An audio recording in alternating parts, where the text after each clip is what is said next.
ខ្សែជីវិតដ៏សែនកំសត់របស់ម៉ាលីបេះដូងស្មោះសរប្រគល់ឲ្យអសនញោមញីហ៊ានច្រានរិចប្រពន្ធវាដឹងគុណជាមួយនារីលួចលុយចេញពីផ្ទះជួបជុំមិត្តភ័ក្តិផឹកស៊ី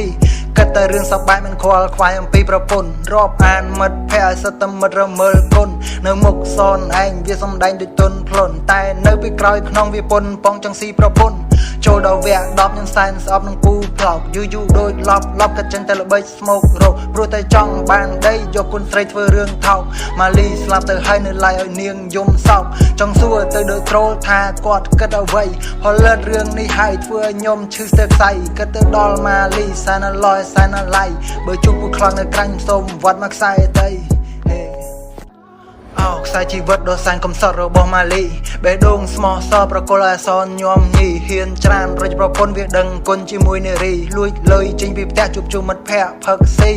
គិតតែរឿងសប្បាយមិនខ្វល់ខ្វាយអំពីប្រពន្ធរាប់អានមិត្តភ័ក្តិឲ្យសិតតែមិត្តរមើលគុណនៅមុខសនឯងវាសំដែងដូចទុនភ្លុនតែនៅពីក្រោយខ្នងវាពុនប៉ងចង្ស៊ីប្រពន្ធចូលដល់វគ្គ10ញ៉ាំសែនស្អប់នឹងពូផ្លោកយូរដូចឡប់កាត់ចិនតែល្បិចស្មោករោព្រោះតែចង់បានដីយកគុណស្រីធ្វើរឿងថោកម៉ាលីស្លាប់ទៅហើយនៅឡាយឲ្យនាងយំសោកចង់សួរទៅដូចត្រូលថាគាត់គិតអ្វីផលិតរឿងនេះហើយធ្វើឲ្យខ្ញុំឈឺស្ទើរខ្សៃគិតទៅដល់ម៉ាលីសែនឡយសែនឡៃបើជួបពូខ្លាំងនៅក្រាញ់សូមវត្តមកខ្សែដី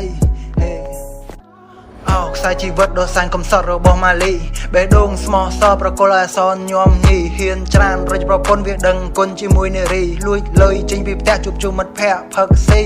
គិតតែរឿងសប្បាយមិនខ្វល់ខ្វាយអំពីប្រពន្ធរាប់អានមិត្តភ័ក្តិឲ្យសិតតែមិត្តរមើលគុណនៅមុខសនឯងវាសំដែងដូចទុនភ្លុនតែនៅពីក្រោយខ្នងវាពុនប៉ងចង្ស៊ីប្រពន្ធចូលដល់វគ្គ10ញ៉ាំសែនស្អប់នឹងពូផ្លោកយូរដូចឡប់កាត់ចិនតែល្បិចស្មោករោព្រោះតែចង់បានដីយកគុណស្រីធ្វើរឿងថោកម៉ាលីស្លាប់ទៅហើយនៅឡាយឲ្យនាងយំសោកចង់សួរទៅដូចត្រូលថាគាត់គិតអ្វីផលិតរឿងនេះហើយធ្វើឲ្យខ្ញុំឈឺស្ទើរខ្សៃគិតទៅដល់ម៉ាលីសែនឡយសែនឡៃបើជួបពូខ្លាំងនៅក្រាញ់សូមវត្តមកខ្សែដី